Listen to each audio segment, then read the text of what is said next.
Shalom semuanya. Baik yang ikut Zoom, dua kelompok persekutuan yang berbeda, yang di rumah ngikuti lewat Facebook, live streaming, FG, ya puji Tuhan. Kita akan belajar firman Tuhan sekarang. Saya siap audionya. Iya.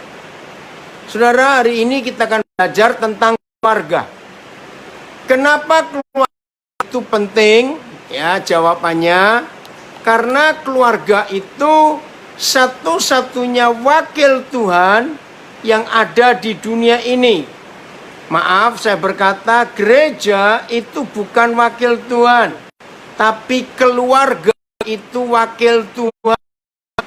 Maka itu setan sangat benci dengan keluarga harmonis. Setan tidak benci gereja. Buktinya sekalipun masa COVID-19 seperti ini, gereja tetap ada walaupun via online atau daring.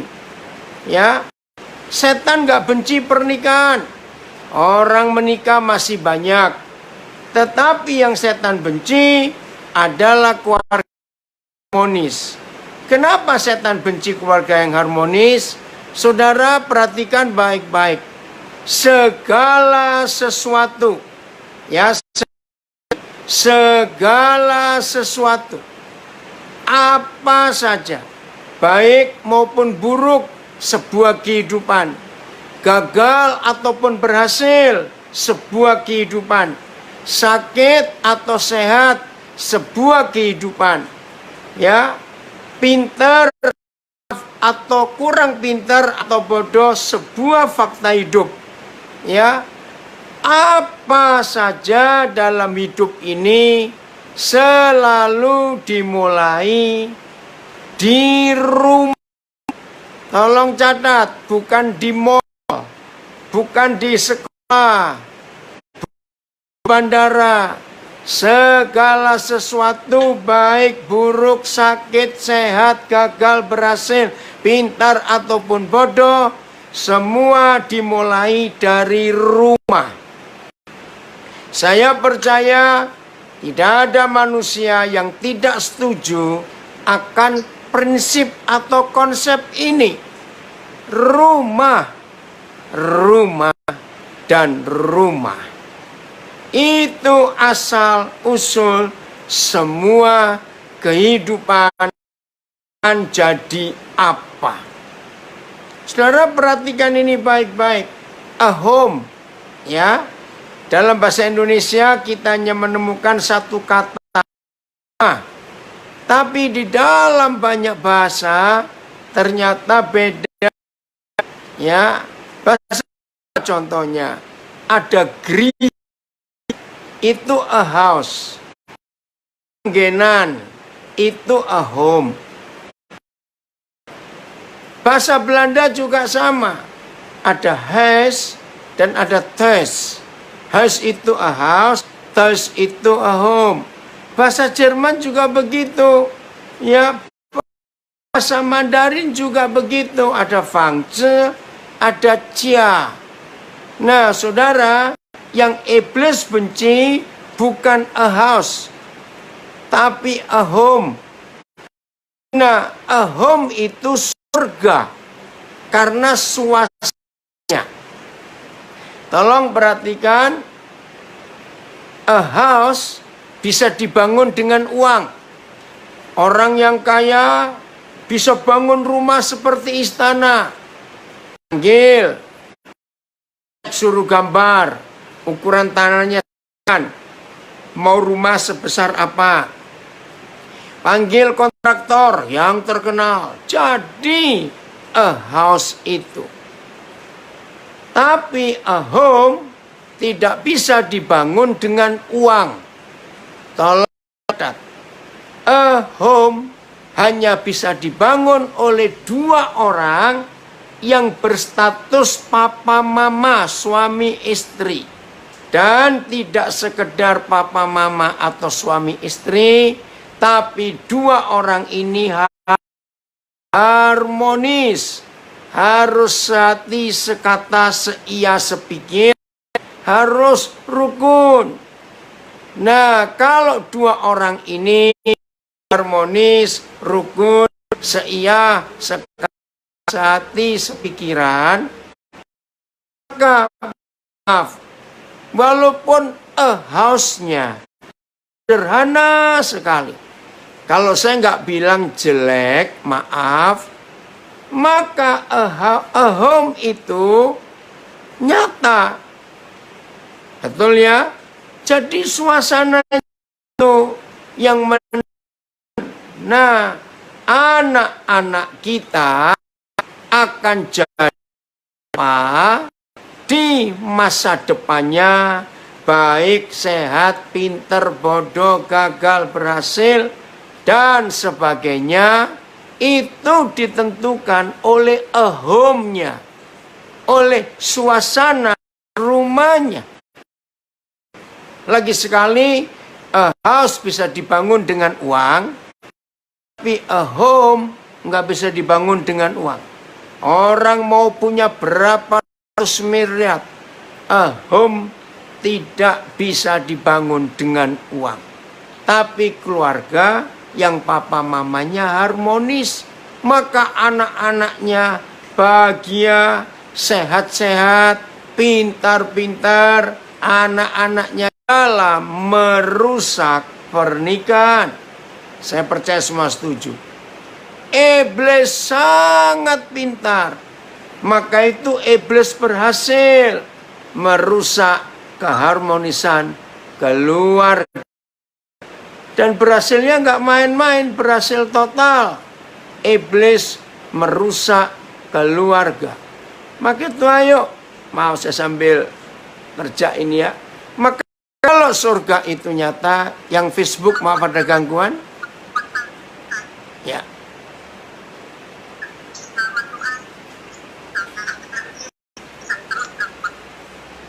Maaf, ada sesuatu? Yang Zoom? Gimana Pak Beni, boleh lanjut? Lanjut, Ustaz. Oh iya, kok ada suara itu. Baik ya? Lanjut, Ustaz. Ya, oke. Jadi perhatikan ini suara. Yang dibenci oleh iblis bukan pernikahan. Yang dibenci oleh iblis bukan gereja, bukan kebaktian, bukan sekolah teologi, bukan kelompok doa. Itu semua masih ada sampai hari ini. Tapi keluarga harmonis itu incaran iblis. Kenapa? Lagi sekali iblis ingin merusak surga. Nah, karena semua pernikahan ya selalu diibaratkan keluargamu seperti surga atau seperti neraka. Betul tidak? Nah, maka itu kalau kita ingin keluarga kita seperti surga, bukan seperti neraka, maka jaga keharmonisan itu. Nah, bagaimana caranya menjaga keharmonisan pernikahan kita? Sederhana, saudara. Lagi sekali sangat sederhana. Sesederhana apa? Sesederhana orang makan atau orang minum.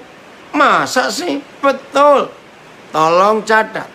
Rumah tangga kita bisa harmonis seperti surga kalau cuma satu hal yang kita lakukan. Ya, maaf ada yang tanya. Passwordnya 73737377. Maaf, itu ID-nya. Passwordnya Matius 44. Ya, 73 3 kali 77 itu ID Mas Matius 44. Oke. Nah, sederhana bukan? Karena Tuhan ingin hadir di hidup kita, maka kehadiran Tuhan itu hanya ditentukan oleh satu sikap yang dimiliki oleh suami istri, yaitu terus-menerus mengampuni. Itu saja. Maka itu saya katakan tadi, untuk menjaga keharmonisan pernikahan kita, semudah orang makan dan semudah orang minum, yaitu mengampuni terus. Jadi ketika istri kita tidak bersalah, ketika suami kita tidak bersalah, kita tetap menyatakan pengampunan. Nah, kalau suami istri terus-menerus melakukan pengampunan, walaupun gak ada yang salah dan gak ada yang disalahkan, maka ketika kesalahan terjadi, itu otomatis sembuh sendiri karena pengampunan jalan terus. Keren gak saudara? Maka itu perintah mengampuni, hukum mengampuni, itu yang tertinggi di antara semua pelajaran pengajaran yang Tuhan Yesus berikan. Mengampuni, mengampuni, dan mengampuni. Walaupun gak ada yang bersalah, tetap persiapkan pengampunan. Tadi pagi saya diskusi dengan seorang hamba Tuhan. Dan hamba Tuhan itu ternyata baru menyadari konsep ini. Dan saya ingin bagikan konsep ini kepada saudara. Ya, begini. Iblis itu sangat suka hal-hal yang kotor. Betul? Iblis paling suka hal-hal kotor. Maka itu kalau hidup kita kudus, yang kotor nggak ada tempat dan nggak berani dekat. Betul ya?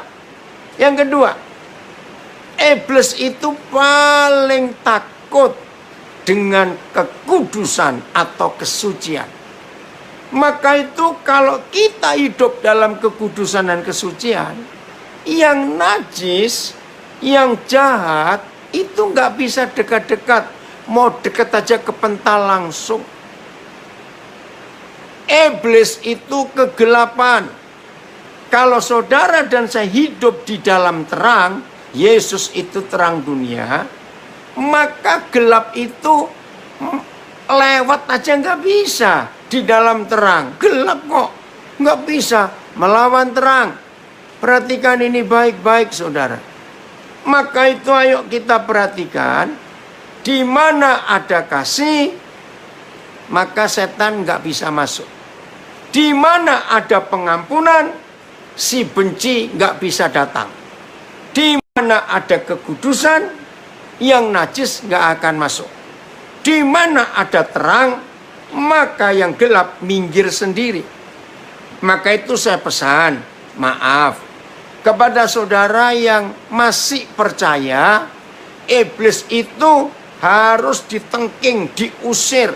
Pakai kencorotan minyak, kencorotan darah Yesus, minyak urapan, pakai banner, bendera apa saja. Saudara, iblis gak sebodoh itu. Barang-barang itu gak bisa ditakuti iblis. Walaupun ada tulisan Jehovah Shalom, tulisan The Lord of Lords di bendera-bendera itu, iblis nggak takut. Maka itu saya katakan dalam nama Yesus, ya,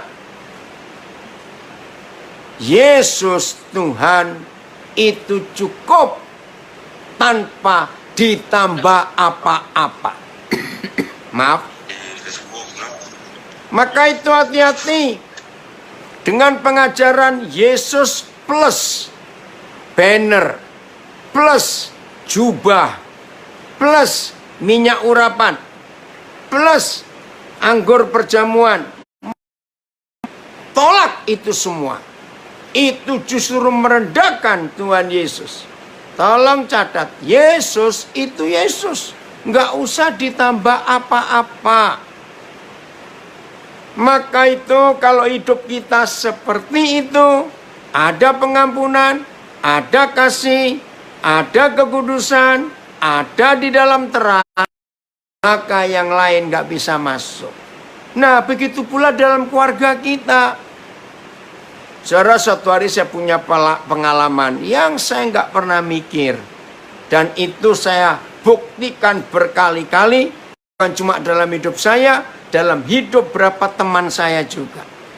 Ternyata kalau ada orang kerasukan setan, kita nggak perlu teriak-teriak, nengking dalam semua, terus bawa gitar, genjereng-genjereng, sampai berapa gitarnya putus karena mikir makin kenceng nyanyi, setannya makin takut. Ternyata tidak.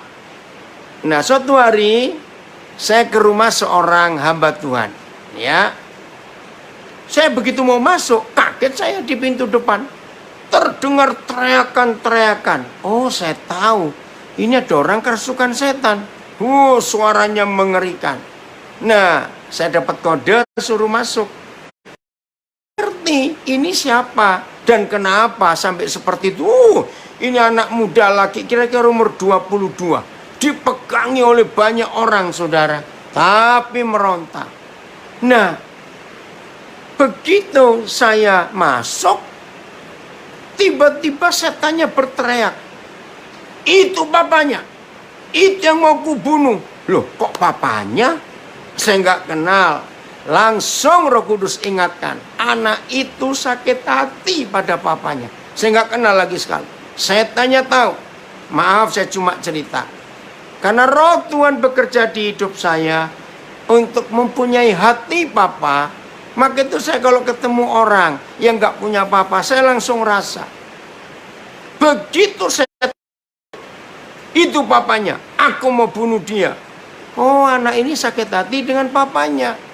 Maka timbul belas kasihan yang kuat dari dalam hati saya kepada anak ini, saudara.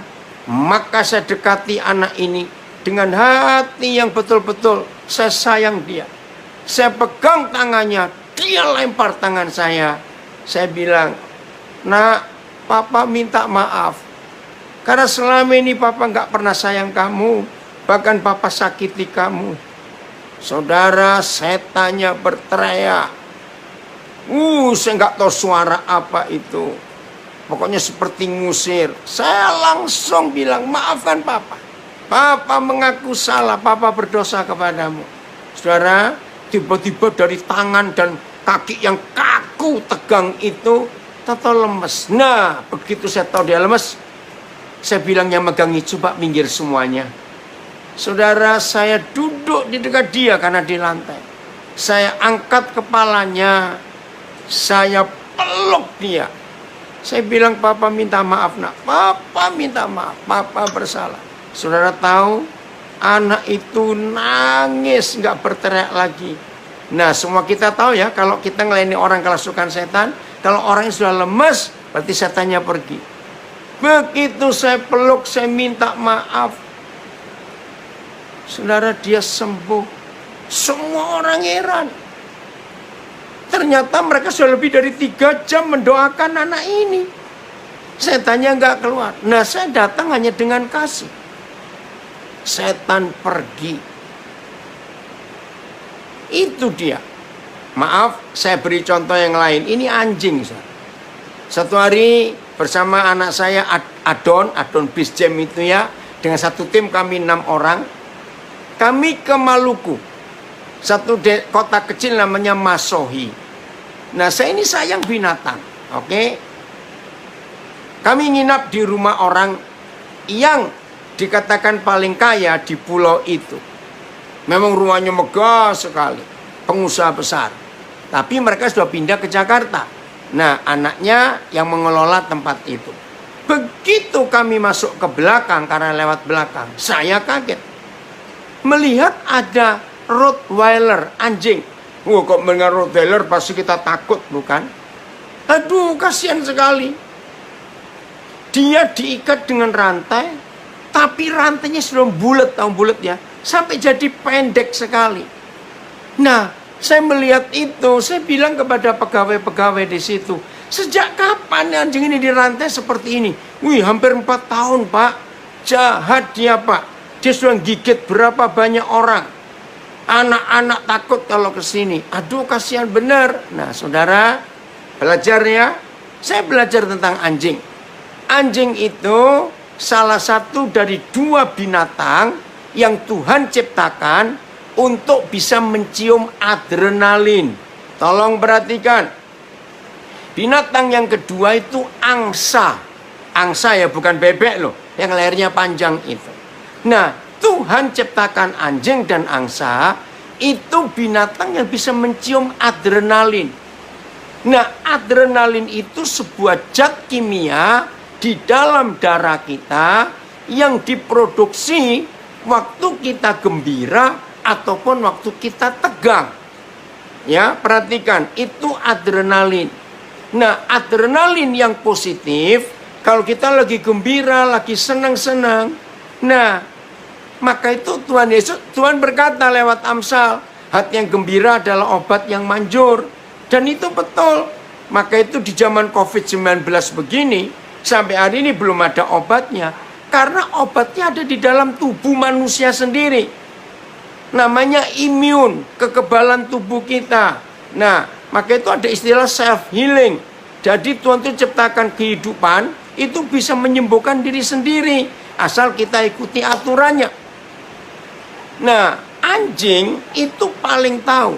Ada maling, ya langsung gonggong. Karena adrenalinnya, orang tegang. Begitu pula angsa. Maka itu kalau ketemu angsa, begitu kita takut, wih angsanya mau nyosor istilahnya. Tapi kalau kita nggak takut, hati kita senang, angsa itu nggak panik. Nah, saya beritahu, ya. Oh, terima kasih. Ada yang beritahu bukan zat kimia, itu hormon. Terima kasih. Ya, saya membahasakan saja karena bahan kimia ada aromanya. Terima kasih, Pak. Oke. Nah, di situ kita melihat. Saya bilang kepada pegawai, coba ya, saya akan ngajarin kalian bahwa pun butuh kasih sayang. Perhatikan, anjing ini pun butuh kasih sayang. Terus siapa, Pak? Saya akan buka rantainya. Mereka teriak, jangan Pak, nanti digigit. Sudahlah. Nah, karena saya sudah sering ketemu anjing segalak apa, maka itu dengarkan. Anjing segalak apa? Kalau ada yang datang dengan kasih, anjing itu berubah. Nah, Rottweiler itu kan gak punya ekor karena dipotong. Nah, yang lagi gembira, ekornya pasti goyang. Ya, tapi anjing ketakutan, ekornya akan masuk ke antara dua kaki belakangnya. Nah, saya nyimpang dikit. Maka itu suami istri yang rajin bertengkar, dengar baik-baik, itu karena miskomunikasi. Karena komunikasinya nggak nyambung. Nah, kenapa anjing dan kucing ribut terus? Bukan karena mereka dua ada setannya, tidak. Karena komunikasi mereka nggak ada penterjemah. Tolong perhatikan, begitu belajar biologi. Anjing kalau lagi gembira, ekornya goyang. Seneng bukan? Yang punya anjing pasti tahu. Tapi kucing kalau lagi marah, ekornya goyang. Nah, pagi-pagi anjing lagi santai-santai jalan-jalan, ekornya goyang-goyang. Dari kejauhan ada kucing. Nah, begitu kucing lihat ekor anjing goyang-goyang, bagi kucing, anjing ini nantang. Nah, ketika kucing merasa tertantang, ekornya goyang, anjing menerimanya. Pagi-pagi ketemu sahabat ini, ya. Nah, jadi anjing terima ini sahabat karena ekornya kucing goyang-goyang. Ngerti enggak? Karena komunikasi, maka itu tidak bisa ada penterjemah jadi ribut. Maka itu kalau suami istri rajin bertengkar, pantas kalau disebut orang dua itu kayak kucing dengan anjing. Nah, saya bilang kepada para pegawai, lihat ya nanti ini. Jadi ayo datang dengan kasih sayang. Saudara, tapi saya tetap manusia. Ada was-was dikit, tapi saya tolak was-was itu. Supaya hormon adrenalin saya tetap positif dan dicium baik oleh anjing itu, bahwa saya tidak menakutkan, saya tidak membuat dia gelisah. Saya dekati, saya ketek-ketek gini tangan saya. Nah, dia mulai berubah, ngelihat saya. Nah, yang belajarnya, begitu saya makin dekat, saudara, lihat. Ini tergantung anjingnya. Bisa pantatnya diberikan ke, atau dia dongak. Kalau dia dongak langsung pegang bawah leher. Ya, elus-elus itu paling dia suka. Nah, Rottweiler ini tiba-tiba saya dekat, dia balik badan. Oh, saya tahu. Dia minta pantatnya dipuk-puk begitu. Saya puk-puk pantatnya, saudara. Yang lain ngelihat itu dengan was-was. Enggak lama, hanya sekian detik. Ketika saya puk-puk pantatnya, maaf ya. Lalu Rottweiler ini rebah. Ya, terlentang. Saudara tahu nggak dia minta apa? Minta perutnya digosok. Wah, waktu dia terlentang, saya duduk dekat dia, saya gosok perutnya. Dia kesenangan. Biasa bayangkan ya, kakinya itu goyang semuanya. Udah, lalu saya pegang lehernya. Dia berdiri, saudara. Itu yang buat orang teriak. Karena begitu dia berdiri, dia langsung ke pundak saya. Nah, saya sudah biasa. Aduh, baunya minta ampun. Karena sudah 4 tahun, hampir 4 tahun. Jadi kalau mereka beri makan, beri minum, didorong pakai gala panjang. Karena takut. Saya main dengan dia. Nah, karena nggak ada yang berani dekat, saya coba cari di mana bukaan rantainya ini supaya los. Ringkas cerita, saudara. Itu anjing ini pulih. Jadi ramah dengan semua orang. Bayangkan. Maka itu di dalam kasih, di dalam pengampunan, di dalam kesucian, dalam terang, setan gak bisa masuk.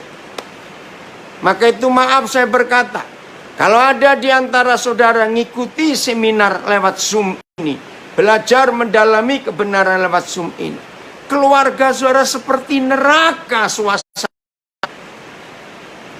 Berarti di rumah itu sedang banyak setannya.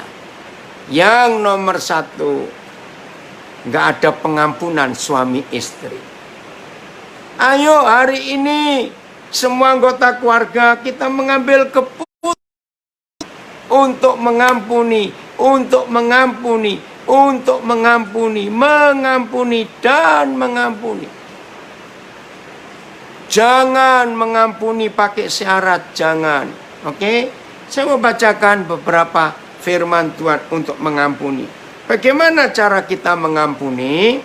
Saya mau baca 2 Korintus 5 ayat yang ke-19. Maaf, ayat yang ke 19.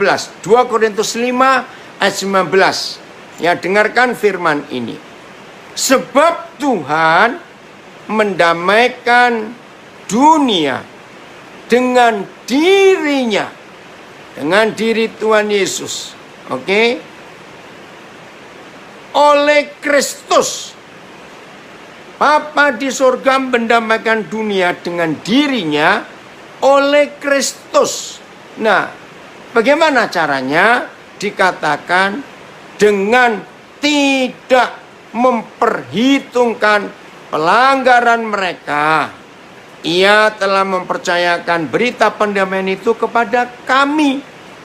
Saudara, maka itu kalau kita mengampuni siapa saja, tolong catat ayat ini. Harus tanpa memperhitungkan pelanggarannya. Contohnya begini. Saya memang mengampuni kok Pak Pendeta. Sungguh saya mengampuni. Tapi, nah ada tapinya ini loh yang gak enak. Saya ingin dia ingat SMS dia tahun 2007 yang lalu. Wih, lama sekali. Sudah 13 tahun. Iya, justru gara-gara itu saya ini sakit hati dengan dia. Ya, nah kita harus melihatnya. Kalau Tuhan, perhatikan, kalau Tuhan mengampuni kita dengan memperhitungkan masa lalu kita, memperhitungkan kesalahan kita, memperhitungkan pelanggaran-pelanggaran kita, tolong jawab. Kira-kira kita jadi apa? Kalau Tuhan mengampuni tetapi dengan memperhitungkan pelanggaran kita yang dulu-dulu. Maka itu kalau kita berkata mengampuni, ya sudah habis di situ. Jangan ungkit-ungkit hal-hal yang dahulu.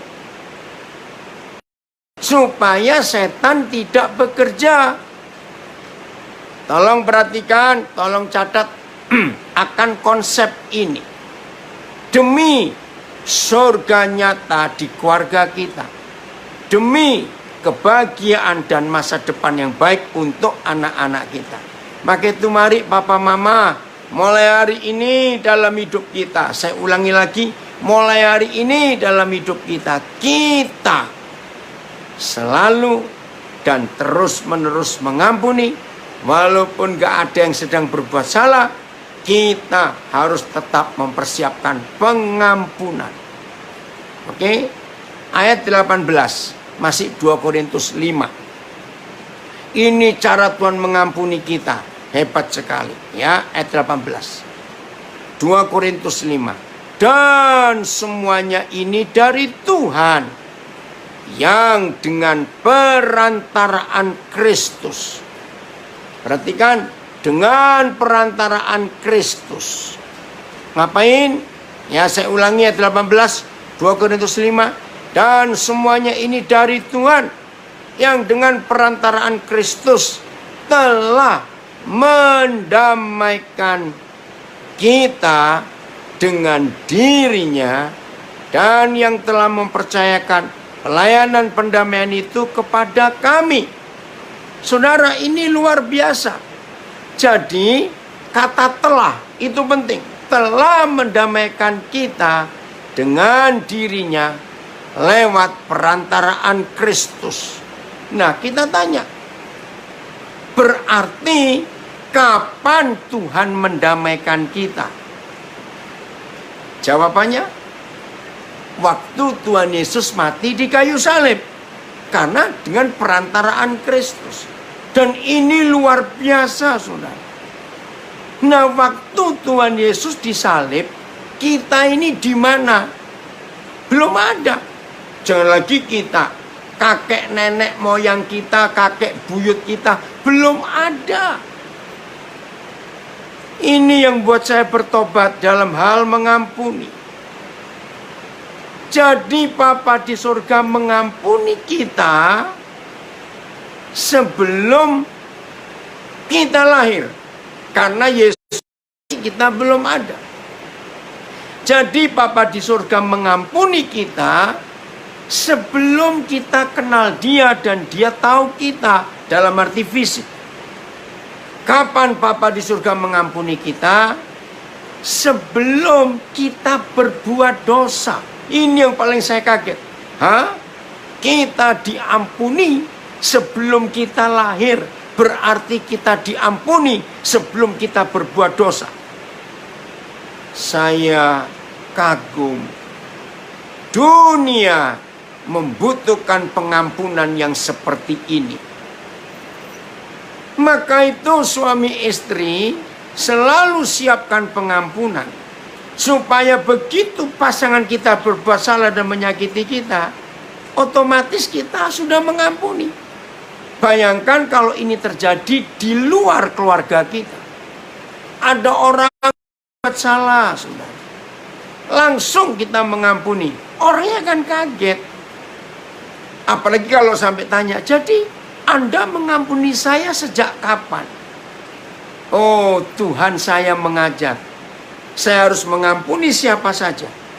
Sebelum saya kenal orang itu, kaget dunia, saudara. Bahkan saya mengampuni saudara sebelum saudara berbuat salah kepada saya. Ini yang tertulis di kitab suci kita. Mengampuni sebelum kita kenal orang itu. Mengampuni sebelum orang itu berbuat salah. Wow, luar biasa. Dunia akan sembuh, dunia akan pulih kalau kita mau mengampuni dengan cara yang demikian. Jadi saya ulangi, mengampuni suami, mengampuni istri, mengampuni saudara dengan tidak memperhitungkan kesalahan-kesalahan mereka dulu. Kita mengampuni siapa saja sebelum kita kenal orang itu. Kita harus sudah memberikan pengampunan. Nah, maka itu saya katakan, kalau saudara dan saya, ya, aku medah, Jeff. Kalau saya mengampuni siapa saja dalam hidup ini dengan cara ini, oh dunia nggak bisa ada kebencian lagi. Oke, saya lanjut. Keluarga, dalam bahasa Indonesia ada istilah rumah. Nah, kalau kita bicara rumah tangga, ada rumah, berarti kita bicara tiang. Kalau fondasi otomatis. Tapi tiang. Nah, saudara pernah mikir nggak? Paling dikit sebuah rumah itu tiangnya berapa? Paling dikit 4. Jangan bilang cuma 2 loh. Apalagi 1. Kalau rumah tiangnya 1 namanya payung. 4 minimal ya rumah tangga itu. Nah, saya cari di Alkitab. Ada nggak sesuatu yang bicara 4 hal? Ya, ternyata ada. Nah, ini tiang pernikahan kita, ini tiang rumah tangga kita. Maka itu mulai hari ini, baik rumah tangga kita atau rumah tangga teman-teman kita yang sedang goyah, sedang goyang, nggak cuma goyah, apa saja penyebabnya kita nggak usah urus, tapi lihat tiang-tiangnya. Keren ya? Nah, karena rumah itu minimal ada 4 tiang, ada ayat yang bicara tentang 4 tiang ini. 1 Korintus 13 ayat yang ke-7. Ya, saya baca. 1 Korintus 13 ayat yang ke-7. Ini tentang kasih. Luar biasa. Maka itu rumah tangga yang harmonis. Perhatikan kasihnya di keluarga itu. Rumah tangga harmonis. Perhatikan 4 tiangnya. Ya, perhatikan baik-baik. Saya baca 1 Korintus 13 ayat 7. 1. Ini tiang pertama. Kasih itu menutupi segala sesuatu. Tiang nomor 2. Kasih itu percaya segala sesuatu. Tiang nomor 3. Kasih itu mengharapkan segala sesuatu. Dan tiang yang keempat. Kasih itu sabar menanggung segala sesuatu. Saudara, luar biasa. Inilah 4 tiang keluarga kita. Inilah 4 tiang rumah tangga kita yang harus kita periksa. Kalau rumah tangga kita goyang, pasti salah 1 atau salah 2 atau salah 3 ambruk sudah. Kalau 3 tiangnya goyang, apalagi salah 4, ambruk betul rumah itu. Nah, ayo kita periksa satu persatu. Tiang pertama ditulis oleh Bapa di surga, kasih itu menutupi segala sesuatu. Apa lawan katanya menutupi? Membuka. Nah, suami istri dengar ya. Jangan sekali-kali kalau kita sudah menikah, terus kita ngomong, ingat yang dulu ya. Ingat yang dulu. Ini jahat. Suami istri suka bongkar-bongkar masa lalu. Suami istri yang suka udal-udal bahasa Jawanya. Mengaduk-aduk endapan masa lalu. Suami istri yang buka aib masa lalu. Itu jahat di mata Tuhan. Dan itu merusak hidup. Maaf ya saudara, saya pakai kalimat yang jelek. Goblok-gobloknya orang goblok. Kalau diungkit-ungkit, marah juga. Apalagi yang pintar. Jadi suami istri jangan ungkit-ungkit masa lalu. Jangan. Tutup masa lalu. Lihatlah ke depan suami istri. Demi anak-anak kita. Udahlah. Sama seperti Papa di surga. Mana dia pernah ungkit-ungkit dosa kita yang dulu? Nggak pernah. Dia melihat kita dengan kacamata hari ini.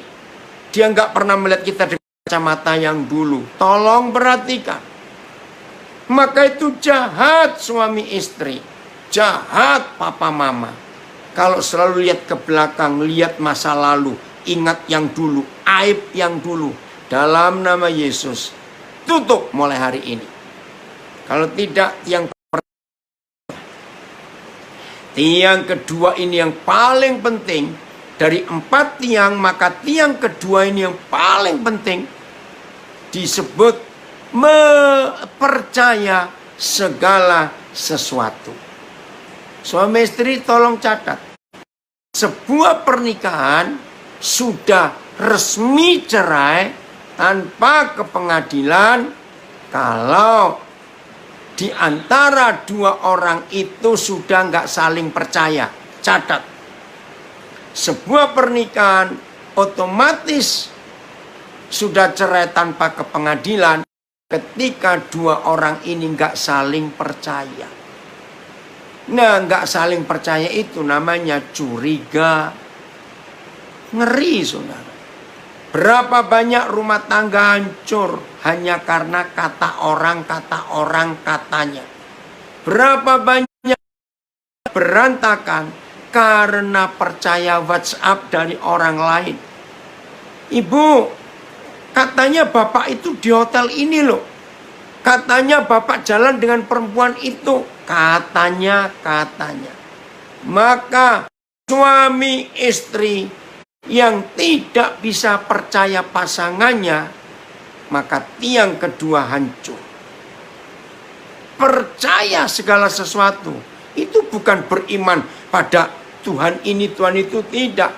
Percaya suami dan percaya istrinya, itu tiang kedua. Pernikahan otomatis cerai tanpa kepengadilan. Ketika suami istri hartanya terpisah. Tolong catat, pasti banyak yang kaget mendengar ini. Hanya Tuhan Yesus satu-satunya orang yang pernah berkata begini. Sebab di mana ada hartamu, di situ ada hatimu. Betul tidak? Hanya Tuhan Yesus. Nggak ada orang lain di dunia pernah berkata seperti itu. Nah, kalau suami istri hartanya pisah, artinya begini. Suami istri boleh punya tabungan di bank yang berbeda, nggak apa-apa. Tapi maksudnya jumlahnya harus saling tahu. Dan nggak boleh dirahasiakan. Wih, tapi nggak bisa loh. Suamiku itu tukang judi. Oh, kalau dia tahu duitku begini, habis. Begitu berkata, aduh, istriku nggak boleh tahu berapa uangku. Karena istriku tuh hobinya shopping. Habis ini duitku. Saudara, kalau suami istri sudah tidak percaya tentang uang, berarti suami istri sedang bercerai. Kata sedang berarti kan. Ya artinya sudah. Oh saudara, perhatikan ini. Harta boleh punya bank yang berbeda, tapi tetap jumlahnya harus saling tahu. Jangan pakai alasan macam-macam. Pokoknya kalau harta pisah, berarti hati pisah. Lagi sekali, harta pisah, berarti hati pisah. Nah, jawab. Apa artinya sebuah pernikahan harta? Ya cerai. Maka itu apa saja harus terbuka suami istri, ya, saling tahu, nggak boleh ada rahasia. Oke, saya baca Kejadian 2, ya, ayat 25. Kejadian 2 ayat 25. Mereka keduanya telanjang, manusia dan istrinya itu. Tetapi mereka tidak merasa malu. Ayat ini aneh. Anehnya di mana? Adam dan Hawa dari dulu telanjang. Sebab zaman mereka belum ada pabrik tekstil. Betul? Tapi kenapa Papa berfirman mereka berdua telanjang, manusia dan istrinya, tapi mereka nggak merasa malu? Inilah hukum yang luar biasa. Yang namanya suami istri, perhatikan baik-baik, yang namanya suami istri tidak boleh ada yang ditutupi di hadapan pasangannya. Yang namanya suami istri harus tahu di depan suaminya dan di depan istrinya nggak ada yang disembunyikan, nggak ada rahasia. Itu keluarga harmonis. Nah, ternyata ini sulit, saudara. Maka itu awas suami istri yang HP-nya pakai PIN, tapi masing-masing nggak saling tahu PIN-nya berapa. Awas. Awas suami istri yang punya PIN code untuk SMS mobile bankingnya, yang punya ATM. Awas kalau PIN-nya nggak saling terbuka. Awas. Benar ditutup-tutupi. Dan di situ setan. Tolong perhatikan. Jadi terbuka ya suami istri supaya harmonis, supaya ada kebahagiaan, ada surga. Hasilnya akan luar biasa. Keren ya, janji. Maka itu jangan diberi hak suara dan kata orang lain dan kita, kecuali suami percaya pada kata-kata istri dan istri percaya pada kata-kata suami.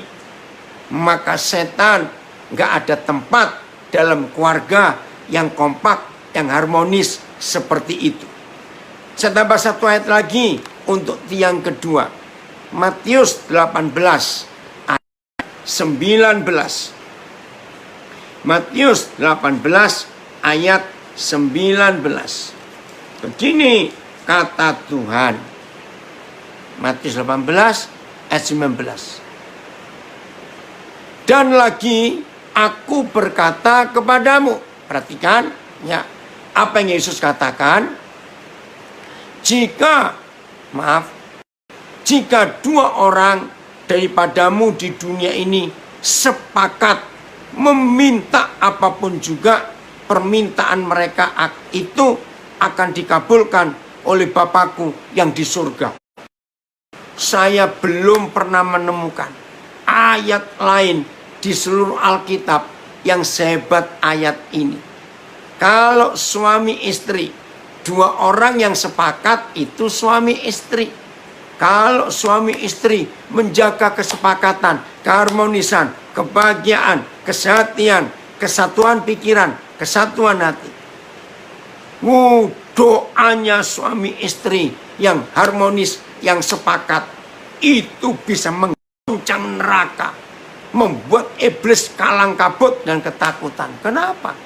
Karena setiap suami istri yang menjaga kesepakatannya, kesehatiannya, minta apapun juga, permintaan mereka akan dikabulkan oleh Bapakku yang di surga. Artinya, suami istri yang sepakat, yang harmonis, masalah dalam keluarganya pasti selesai, sebab doanya dijamin dikabulkan oleh Bapa di surga. Maka itu seharusnya dalam rumah tangga tidak bisa ada masalah yang berlarut-larut. Nggak bisa. Cepat selesai. Karena doanya orang dua suami istri yang sepakat itu dikabulkan oleh Bapakku yang di surga. Bayangkan. Maka itu saya berkata, kalau ada keluarga hamba Tuhan, keluarga Yesus, kok banyak setannya ya? Loh, bagaimana keluarga banyak setannya? Yaitu ribut terus, rajin bertengkar, itu kan setan. Karena nggak sepakat, nggak mau mengampuni, ingat-ingat yang dulu. Nah, maka itu suami istri yang kedua ini penting. Percaya segala sesuatu terhadap istrinya dan suaminya. Percaya. Keren ya? Oh, terima kasih Papa di surga. Yang ketiga, Ya, mengharapkan segala sesuatu. Apa lawan katanya mengharapkan? Menuntut. Coba, kalau saudara kenal satu keluarga, suami istri ini dua-duanya profesinya jaksa. Perhatikan ya. Pasti ada bukan? Suami istri sama-sama profesi jaksa. Saya tanya, walaupun dua orang ini jaksa, kan gak lucu kalau di rumah isinya tuntut mentang-mentang jaksa. Enggak. Maka itu tiang ketiga ini, perhatikan suami istri, harapkan suami berubah, harapkan istri berubah. Bukan menuntut, apalagi memberi waktu. Aku beri waktu kamu 2 minggu ya. Kalau nggak berubah, awas kamu. Saudara, bukan itu yang diminta oleh Tuhan. Ingat, kalau suami istri nggak saling menutupi masa lalu, kalau suami istri nggak saling percaya, kalau suami istri nggak saling mengharapkan, catat, anak-anak adalah korban pertama di dalamnya sendiri. Kasihan mereka, hidupnya menderita. Apalagi di masa COVID-19, ketika semua orang disuruh di rumah saja. Apa nggak neraka buat anak-anak? Kalau papa mama nggak harmonis, pagi-pagi bangun sudah melihat 2 wajah kayak wajah kodok yang jelek itu, maaf. Anak-anak nek, siang begitu, sore begitu, malam begitu, tiap hari begitu. Stres, menderita anak-anak. Maka itu suami istri, ayo berdamai. Ampuni, memang semua kita salah. Awas yang suka ngomong, iya, Pak Pendeta nggak tahu.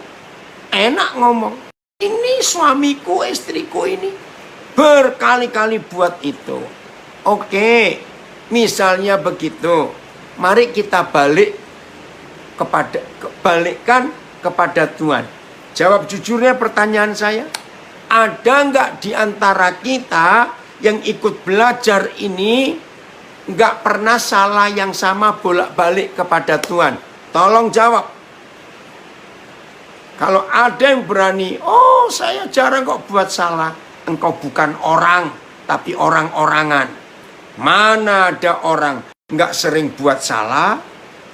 Maka itu jangan sombong, jangan suka menghakimi, jangan suka mencurigai orang. Jadilah seperti Tuhan, seperti Papa di surga. Nah, itu keindahan. Jadi suami istri, tiang yang ketiga adalah mengharapkan. Jangan menuntut. Yang keempat, sabar dalam menanggung segala sesuatu. Nah, indahnya 4 tiang ini diakhiri dengan kata segala sesuatu. Tutupi segala sesuatu, percaya segala sesuatu, harapkan segala sesuatu. Yang keempat, sabar menanggung segala sesuatu. Ya udah, kalau bolak-balik begitu, usap dada kita. Tuhan, tolong aku supaya sabar terhadap suamiku, sabar terhadap istriku, seperti Tuhan sabar terhadap aku. Setuju nggak saya ngomong begitu? Karena Tuhan pun sebetulnya nggak sabar loh lihat kita, saudara. Gitu rasanya. Salah yang sama kok bolak-balik dilakukan. Tapi lihat, Papa kita luar biasa. Jadi, rumah tangga akan jadi seperti surga. Rumah tangga akan harmonis. Oh, luar biasa. Kalau 4 tiang ini kita jaga baik-baik. Sudah hampir 1 jam kita mendengar firman Tuhan ini. Saudara dengarkan. Ya. Kalau surga tidak ada di keluarga kita, berarti neraka yang ada di keluarga kita. Kalau Tuhan Yesus tidak ada di keluarga kita, berarti setan yang di keluarga kita. Ayat terakhir, Kejadian 2 ayat yang 8. Begini kata Tuhan, bentuk rumah tangga kita seperti apa. Maka itu di tengah COVID-19, ketika hidup ini makin berat, jangan ditambah berat. Karena suami istri bertengkar terus hampir tiap hari. Stop dan bertobat. Ingat, butuh ketenangan, butuh surga. Dan kita dua hanya. Kejadian 2 ayat yang ke-8. Selanjutnya, kalau ada, itu artinya papa sudah menyelesaikan sesuatu. Begitu sudah selesai, langsung papa berkata, setelah itu kemudian apa? Selanjutnya Yahweh Tuhan membuat taman di Eden, di sebelah timur. Disitulah ditempatkannya, dipeliharanya, dijaganya. Siapa? Keluarga yang dibentuk Tuhan. Ini luar biasa. Saudara, pertama kali saya belajar ayat ini, saya kagum. Luar biasa. Jadi konsep surga buat papa itu harus di taman, suasana taman. Coba kalau kita mendengar kata taman, pasti bilang hijau, seger, harum, cerah, bahagia, tenang, indah, bunga, macam-macam. Itu rencana Tuhan untuk keluarga kita semua. Ayo di tengah COVID-19 ini kita ganti dari padang gurun tandus menjadi taman Eden yang indah dengan cara saling mengampuni. Satu-satunya alat yang bisa memelihara, merawat taman itu cuma satu. Mengampuni. Alatnya cuma satu. Ampuni, ampuni. Begitu kita selalu mengampuni, maka taman Eden terawat. Tapi begitu kita tidak mengampuni, detik berikut taman jadi padang tandus. Yang mengerti bahasa Mandarin luar biasa. Bahasa Mandarin taman yang tradisional ya, bukan yang dipersingkat. Yuan. Yuan itu kalau nulis dari kiri, garis ke atas, lalu garis atas, ke kanan, turun. Nggak boleh ditutup dulu cara nulis. Setelah itu, 2 orang. Ren 2. Maaf kalau saya kebalik. Setelah itu, ada mulut. Setelah mulut, ada tanah. Nah, setelah 2 orang, mulut, tanah mulut dulu, baru ditutup dari kanan ke kiri. Itu yuan, taman. Jadi taman itu pagarnya rapat, 4 bagian, 4 sisi. Ada 2 orang, itulah suami istri. Ada mulut untuk komunikasi dan makan. Ada tanah yang Tuhan sediakan untuk diolah. Itulah taman dalam bahasa Mandarin. Saudara, sungguh-sungguh luar biasa. Ya, mulai hari ini ayo keluarga kita jadi taman Eden. Kalau nggak jadi taman Eden, taman Edan. Maaf. Berbahagialah setiap kita. Oke, Tuhan memberkati kita semuanya. Ayo kita ciptakan taman itu. Saya serahkan kepada host. Bagaimana? Ya, baik.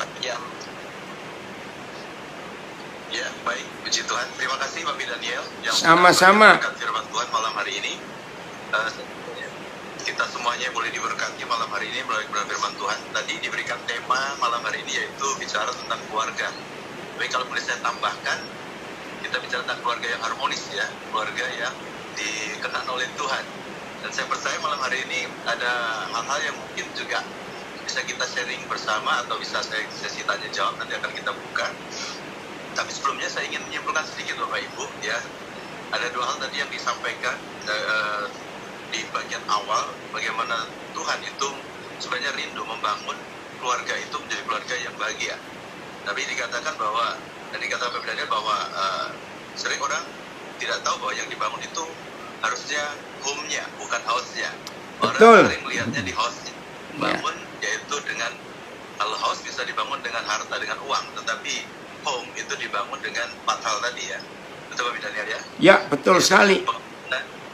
Dengan kekudusan, dengan kasih, dan dengan terang itu sendiri. Amin. Saya kalau itu menjadi benteng yang kuat dalam keluarga kita, maka iblis tidak akan bisa masuk. Nah, saya bersyukur buat apa yang kita boleh terima malam hari ini, kiranya boleh menjadi berkat, kekuatan buat keluarga kita, terlebih menghadap masa-masa yang sulit dari hari ini. Baik, Bapak Ibu, mungkin ada yang ditanya, mungkin nanti kalau ingin bertanya, ini ada sesi tanya jawab ya. Nanti bisa dibuka videonya, jadi jangan saudara bertanya tanpa membuka videonya. Ya, untuk pertanyaan hanya 30 menit saja, dan mungkin hanya sekitar tergantung cepatnya atau tidak ya. Oke, baik. Yang ingin bertanya bisa dibuka dan nanti akan dibacakan oleh Ibu. Ya, oke. Ibu Menti. Baik, ada yang bertanya Bapak Ibu? Bisa ditulis di chat ya, yang ingin bertanya. Yang di Facebook juga boleh kalau mau tanya. Di chat di Facebook. Ya. Yang di Facebook juga boleh bertanya. Jadi nanti bisa di-sharekan di sini oleh Bapak Daniel. Oke, baik Bapak Ibu, ada yang ingin bertanya? Ya, Pak Jan. Ya, oke Pak Ben.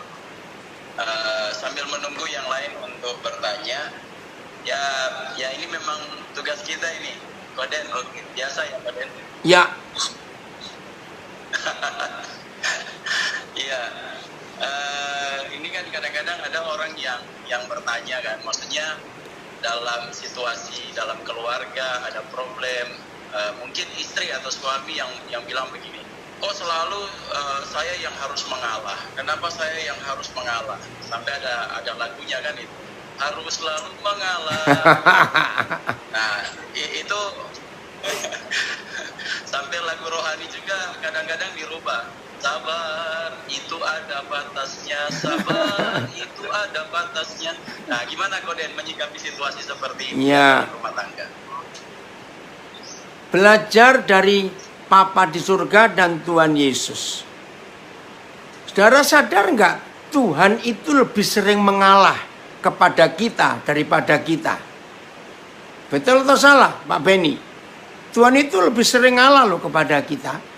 Tuhan juga lebih sering sabar terhadap kita. Maka itu sebelum kita kecewa dengan pasangan kita, kenapa kok harus aku yang ngalah? Kenapa harus sabar terus? Tuhan sudah begitu kepada kita, maka kita harus begitu kepada orang lain juga. Itu jawabannya.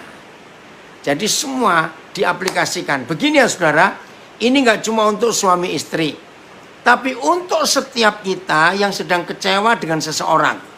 Untuk setiap kita yang sedang disakiti oleh seseorang.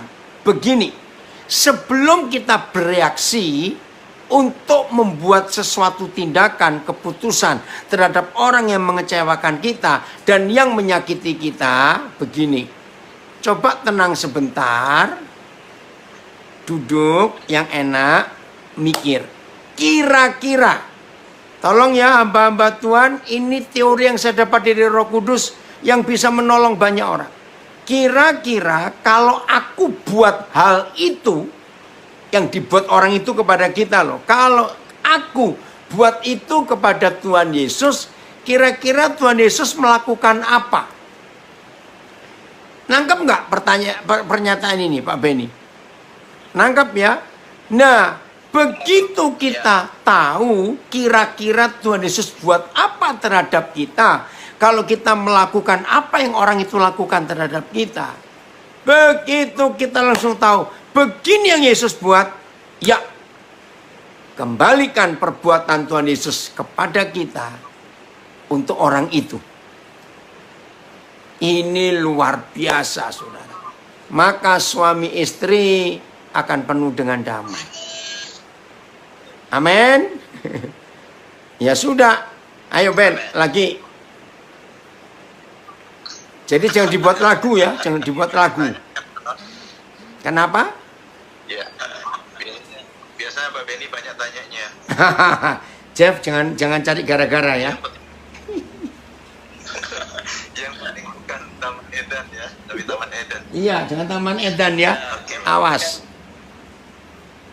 Memang sudah, ini kan memang sudah tugas host Koden. Oh begitu.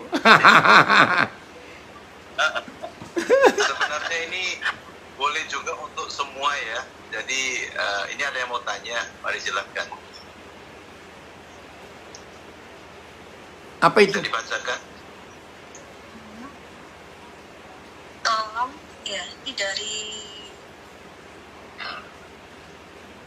Pak Asaf ya, ya. Ya, Pak Asaf. Ya, pertanyaan dari Pak Asaf. Kalau teori mengampuni itu sepertinya mudah, tapi dalam praktek kok sangat susah untuk mengerjakannya. Ya, jawab. Silakan Pak Bila. Oke, jadi begini jawabannya. 1 Yohanes 3, tolong Jeff Papi lupa ayatnya yang berkata, firmanku atau perintahku tidak berat. Ya, saya menemukan rahasia ayat itu luar biasa. Perintah-perintahku tidak berat. Begini ternyata, saudara, apapun yang Tuhan perintahkan kepada kita, itu tidak berat untuk kita lakukan, karena Tuhan sendiri ikut melakukan bersama kita. Jadi nggak ada yang berat. Teori mengampuni tidak berat, karena Tuhan Yesus pun melakukan pengampunan yang sama. Ingat itu.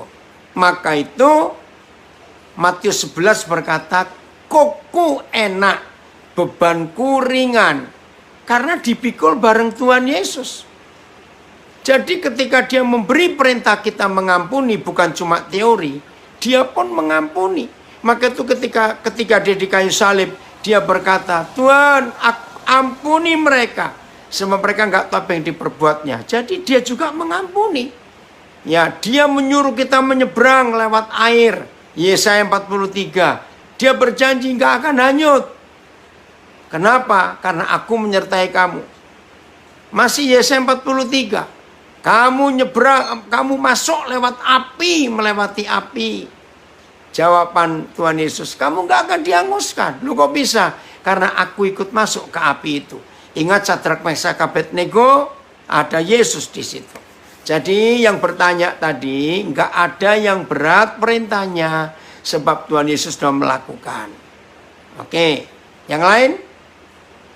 Baik. Selanjutnya Pak Catur silakan. Iya, selamat malam Papi. Malam. Ya, silakan. Catur Papi. Yo, mana wajahmu nggak kelihatan? Wajahmu mana, Catur? Ya, ini Pi. Ini Pi. Ya, ayo.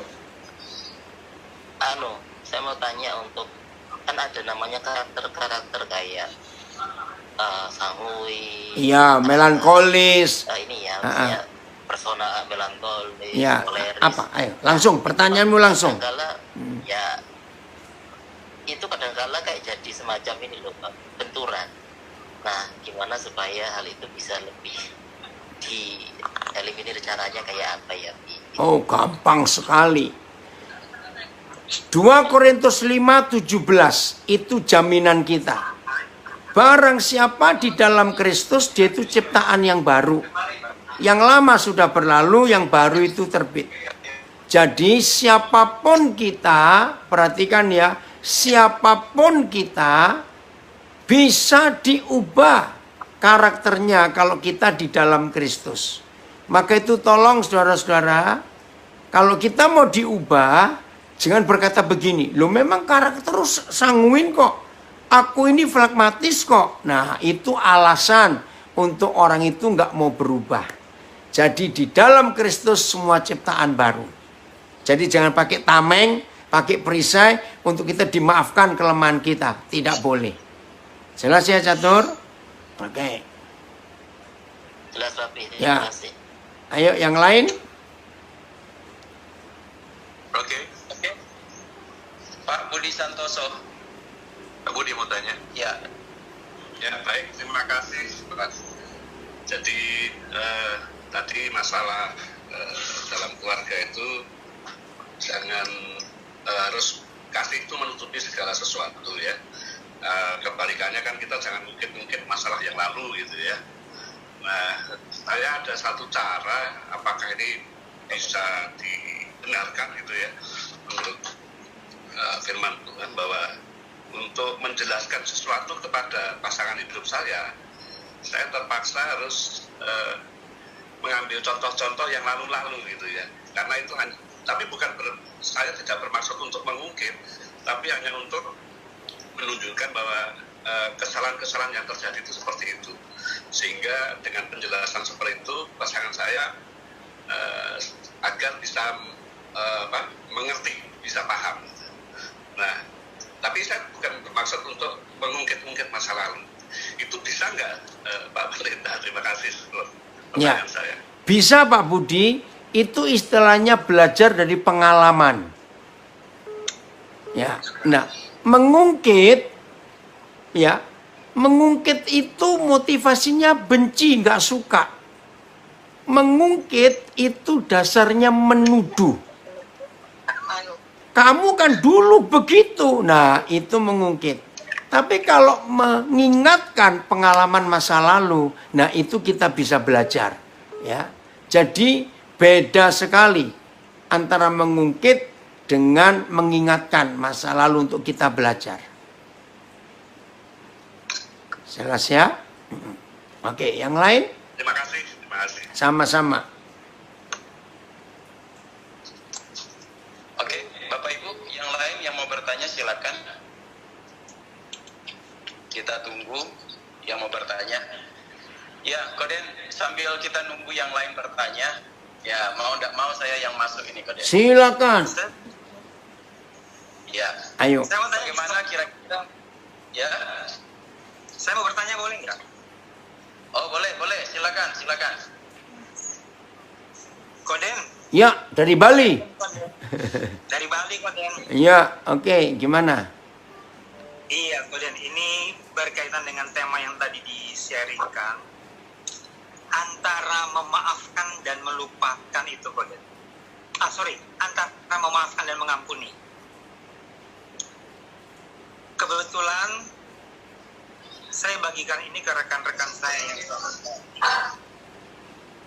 beberapa ada yang menentang. Dia bilang begini, Pak, bagaimana mungkin Bapak bisa membuktikan orang yang sudah mengampuni itu tidak akan mengingat kembali? Persis dengan tadi yang Pak Budi sampaikan. Pada waktu mengungkit itu dikatakan, wah berarti kamu belum beres dong, kok sepertinya masih mengingat kembali gitu ya. Jadi indikasinya bagaimana kalau kita dikatakan mengampuni itu sudah pasti memulihkan, tidak lagi akan mengingat-ingat. Sementara kalau kita bilang hanya memaafkan, kesannya belum total dalam mengampuni. Karena memaafkan berarti masih mengingat. Ada hal-hal yang dulu pernah dia buat yang kita belum total untuk lepaskan. Kita hanya bilang, oke, saya maafkan kamu, ya, tapi ini belum selesai loh. Nah, kalau kita bilang kita mengampuni, seharusnya kan kita melepaskan hak untuk menghukum, Koden. Nah, ini mungkin Koden bisa perjelas lagi tentang mengampuninya agar kita lebih jelek lagi gitu, Koden.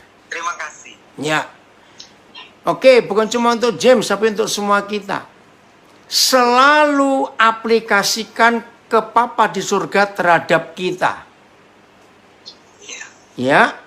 Tolong termasuk Pak Budi juga, termasuk siapa saja. Papa di surga itu nggak cuma memaafkan. Dia nggak cuma mengampuni.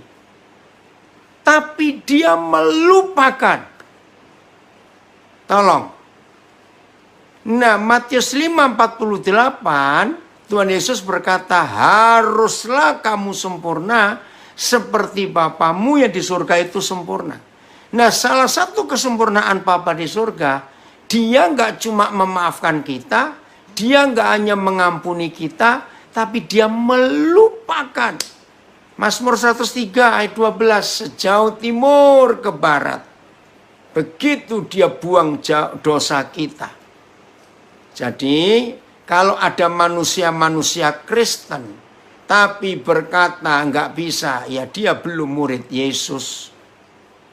Yang menjadi murid Yesus harus 1 Korintus 6 ayat 11. Kalimat yang ketiga dari bentuk pengampunan, menyucikan, menguduskan, dan membenarkan.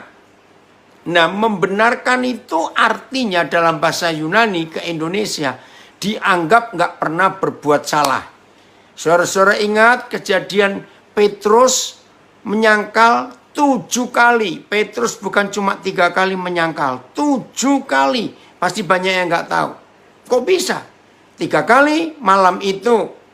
Keempat kali Maria Magdalena lihat Yesus bangkit gak percaya. Kelima kali waktu Maria ibu Yesus dengan murid perempuan lihat Yesus bangkit gak percaya. Keenam kali waktu 2 murid lagi kecewa pulang ke Emmaus jumpa Yesus balik ke Yerusalem, Petrus gak percaya. Yang ke-7 kali dia kembali nangkap ikan, padahal dia sudah janji tinggalkan semua, hanya mau ikut Tuhan Yesus. Sampai Tuhan Yesus berkata, kalau begitu Simon, mulai hari ini kamu penjala jiwa, bukan penjala ikan. Tapi di tempat yang ke-7, dia bertemu Tuhan Yesus. Pertanyaannya, adakah engkau mengasihi aku? Langsung dijawab, Tuhan tahu. Oke, gembalakan domba-dombaku, beri makan dombaku. Itu posisi yang gila. Sudah menyangkal 7 kali.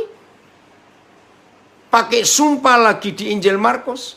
Diberi posisi. Apa itu artinya posisi gembalakan domba-dombaku? Ingat, nggak lama setelah itu Tuhan Yesus naik ke surga. Berarti Petrus menjadi wakil Yesus di dunia. Itu gila. Karena dia mengampuni dan melupakan kesalahan Petrus. Jadi tolong saudara yang belajar hari ini, tidak ada pilihan lain. Kita harus menjadi sama seperti Bapa di surga. Ampuni dan lupakan. Harus bisa. Dianggap nggak pernah berbuat salah. Itu keren sekali. Dunia membutuhkan ini. Oke, lanjut. Ben. Ya, mungkin Pak Abraham tadi kayaknya ya yang sudah buka. Ya, saya buka Pak. Silakan Pak Abraham.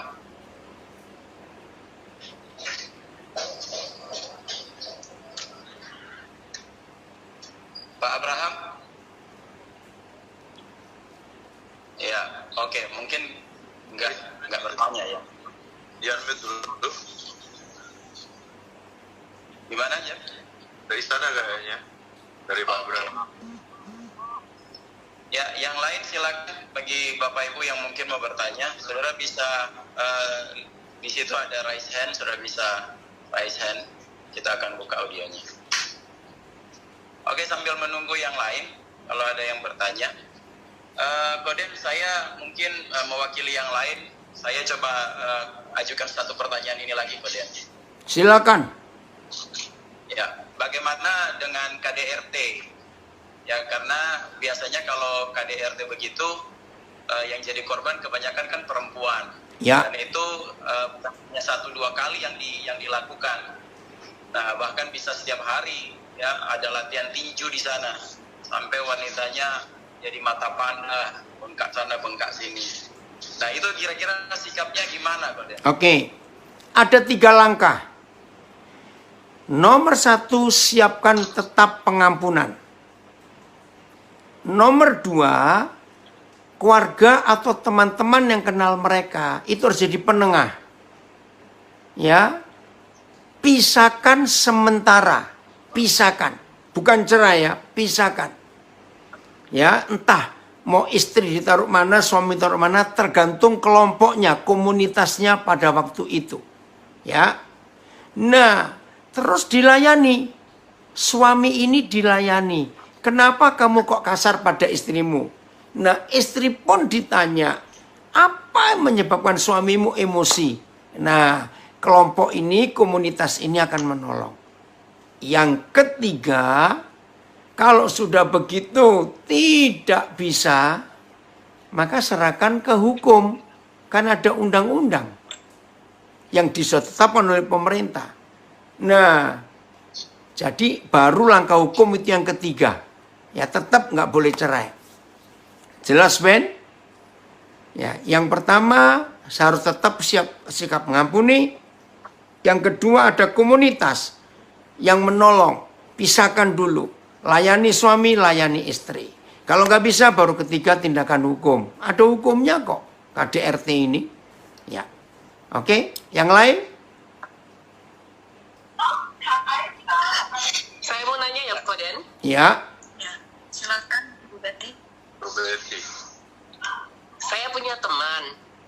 sharing sama saya.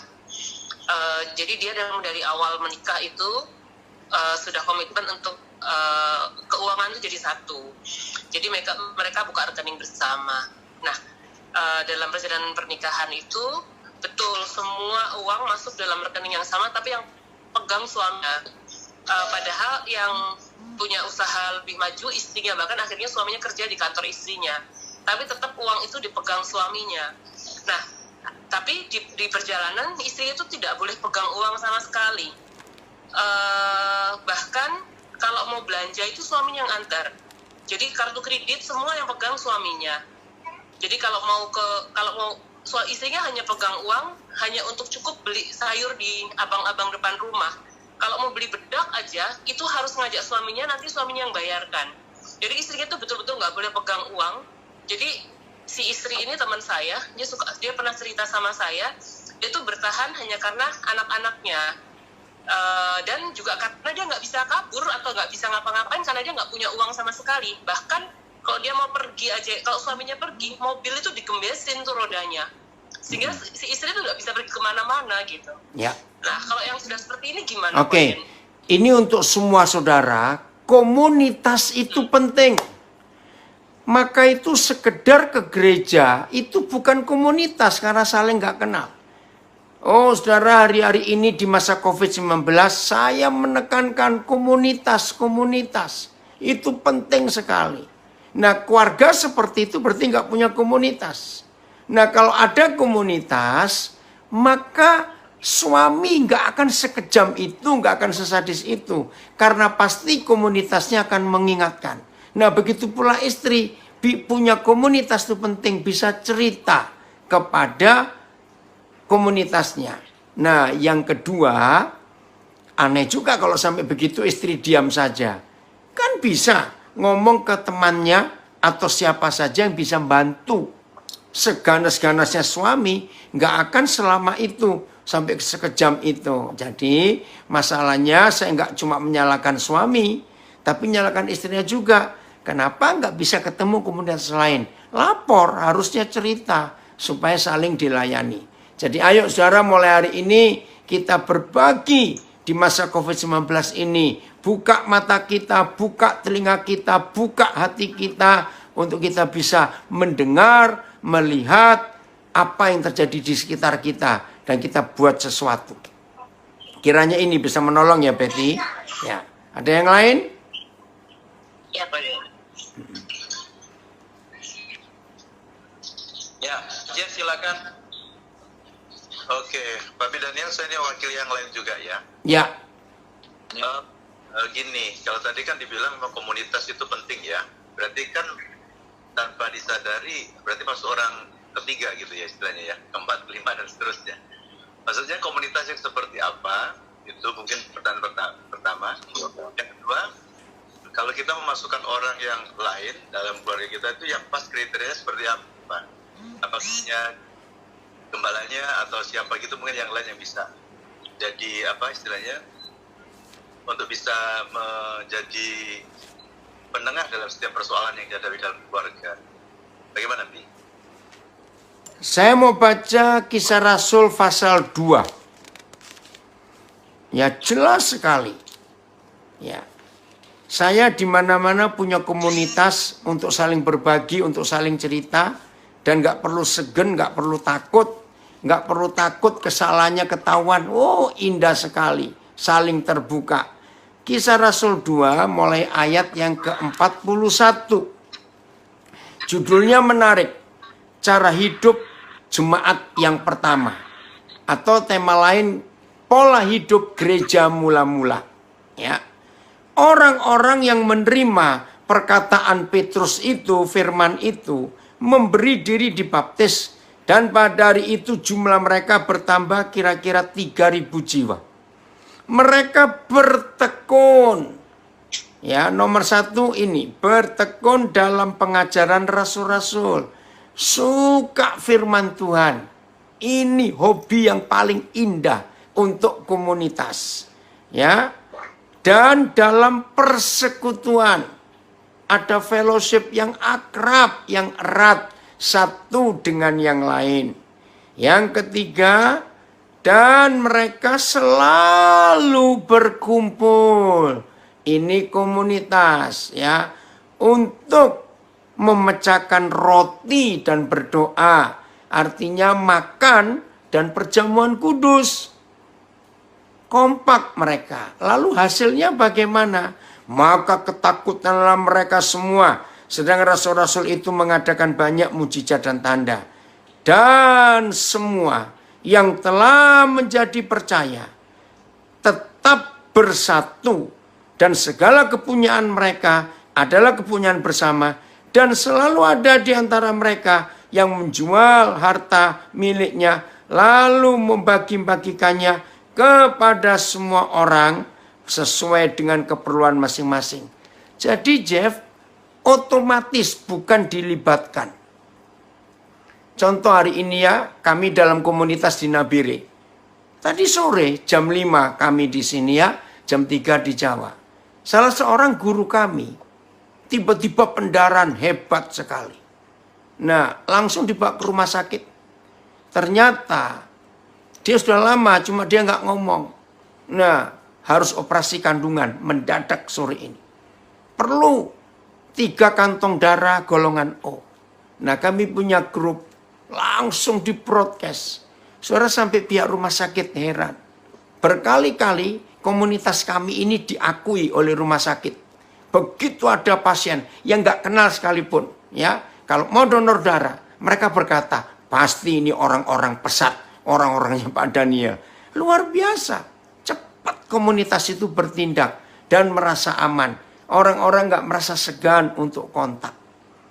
Jadi ayo mulai hari ini kita bentuk komunitas itu, ya. Jadi semuanya saling menanggung. Jadi nggak usah takut ya, nggak usah merasa dicurigai, ketahuan nggak apa-apa. Nah, ayat yang kedua itu Yakobus 5 ayat 16. Seringkali kita cuma ambil kalimat yang kedua. Sebab doa orang yang benar, bila dengan yakin didoakan, maka besar kuasanya.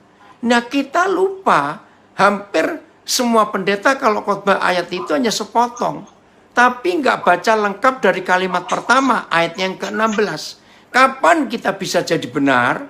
Ditulis di situ, hendaklah kamu saling mengaku dosamu dan saling mendoakan supaya kamu benar. Nah, doanya orang benar itu bila dengan yakin didoakan besar kuasanya. Jadi kita ini benar karena kita saling mengaku dosa dan saling mendoakan. Itu komunitas. Jadi ada banyak hal yang bukan Tuhan yang menyelesaikan, tapi komunitas yang menyelesaikan. Nah, tolong perhatikan semua saudara. Tahun 83 ketika saya lama di Jerman, saya kaget. Saya baru menemukan sejarah asli komunis. Ternyata komunis itu dari 8 ayat Kisah Para Rasul 2 dan Kisah Para Rasul 4. Penemunya Karl Marx, mahasiswa teologi yang kecewa dengan gereja. Nah, jadi kata komunis itu dari lahir kata dasar komuni. Yang orang Katolik pasti tahu. Apa itu komuni? Holy Communion, perjamuan kudus. Jadi Karl Marx berteriak kepada paus di Roma, kepada para kardinal, para uskup, hai para pemimpin gereja, berkomunilah kamu dengan rakyat. Sama seperti Yesus mau berkomuni dengan manusia berdosa. Nah, dari kata komuni, fahamnya komunisme. Kata yang lain komunitas, lahir kata komunikasi.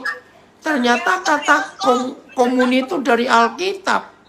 Ini yang baru kita baca tadi ini.